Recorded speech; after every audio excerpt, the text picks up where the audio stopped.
चोरीचा डाव उलटला, प्रिया अश्विन फसले चोरीत. श्री स्वामी समर्थ प्रेक्षकांनो, आता पूर्णाजीने दिवाळीनिमित्त सायलीला नवीन सोन्याचा हार दिलेला असतो. सायली विचारते पूर्णाजी, हा हार आता काढून ठेवला तर चालेल का मी? तर पूर्णाजी म्हणते, अगं हो, हार आता तुझाच आहे, तुला हवं ते कर. तर सायली आता तो हार काढून बॉक्समध्ये ठेवून तो स्टडी रूमच्या ड्रॉवरमध्ये ठेवायला जाते आणि ते मैनावतीने पाहिलेलं असतं. त्यानंतर ती किचनमध्ये गेल्यावर मैनावती त्या संधीचा फायदा घेते व तो हार चोरायला स्टडी रूम मध्ये जाते. ती तो हार चोरते.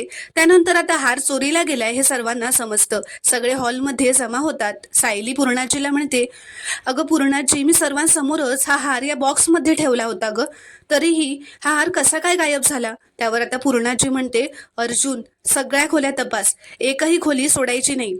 आता अर्जुन, सायली प्रिया व अश्विनच्या खोलीची झडती घेत असतात.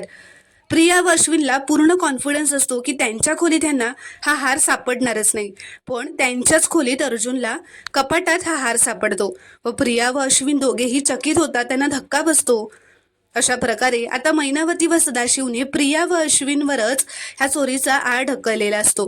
प्रेक्षकांनो, तुम्हाला जर का हा शॉर्ट रिव्ह्यू आवडला असेल तर व्हिडिओ लाईक करा व चॅनलला प्लीज सबस्क्राईब करा.